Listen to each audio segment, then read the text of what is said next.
भाई, shark tank India में कुछ दिनों पहले एक स्टार्टअप आया था जिसका कि नाम था अंत्येष्टि। और उस समय करीब 2.5 करोड़ का रेवेन्यू उन्होंने किया था। और जो शार्क टैंक उन्होंने पिच किया था तो उसमें ये चीज़ बताई थी कि मतलब एक स्टार्टअप है जिसमें कि आप अपने जो अंतिम क्रिया होती है उसको आप बुक कर सकते हो। जैसे 4 लोग पहुंच जाएंगे और वो आपके लिए फूल माला, 4 लोगों का बंदोबस्त, दाह संस्कार और ब्राह्मणों को भोजन इत्यादि जो भी गुरुपूर्णिमा वगैरह होता है वो सारी चीज़ें आपके लिए कराएंगे। वो जब एपिसोड में देख रहा था तो मुझे लग रहा था कि कौन सा पागल है जो कि इस तरीके के आइडियाज़ लेके आया है। हालांकि जब उसने बताया कि 2 से 2.5 करोड़ का रेवेन्यू उन्होंने कर लिया है तो भी एक ताज्जुब हो रहा था कि शायद ये हमारी इंडियन सोसाइटी के लिए तो बिल्कुल भी नहीं है, क्योंकि हमने अपने मूल्यों को इतना नहीं खोया। लेकिन कल एक घटना आई यार, और वो घटना कुछ ऐसी थी कि एक मुंबई के अच्छे खासे व्यापारी थे, कपड़े के व्यापारी।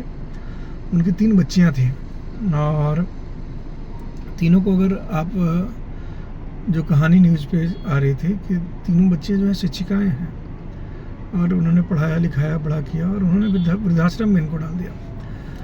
अब इस चीज़ को अगर मैं देखूं कि चलो वृद्धाश्रम में डाल दिया, चीज़ें कर दी, और उसके बाद जब उनकी अंत्येष्टि की बारी आई तो कोई भी वहाँ पे अवेलेबल नहीं था जो कि उनको दाह संस्कार कर सके, उनके क्रियाक्रम में भाग ले सके।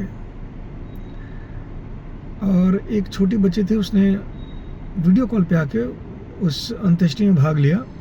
5100 रुपये वृद्धाश्रम वाले को ट्रांसफ़र किए और वीडियो कॉल पे कहते सुनाई दे रही कि और कितना टाइम लगेगा, मुझे नहाने के लिए जाना है।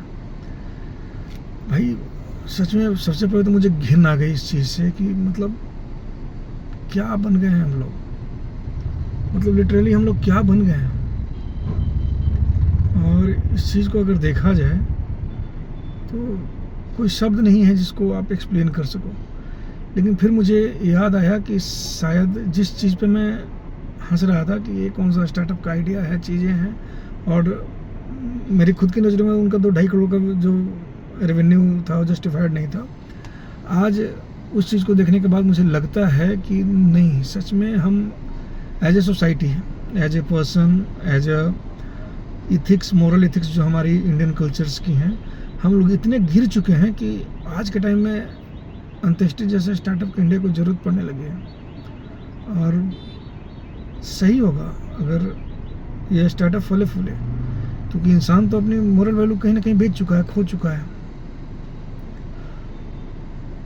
और सबसे पहले जो खो चुका है उसे भी एक दिन इसी अंत्येष्टि जैसे स्टार्टअप्स की जरूरत पड़ेगी।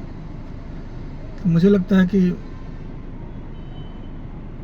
ठीक है, हम लोग जो बो रहे हैं वही काटेंगे। और हमने अपने मूल्यों का जो किस तरीके से खो दिया है, शब्द नहीं है यार। मतलब मुझे लग रहा है मैं इसे बोलूं क्या, मैं सोच रहा हूँ।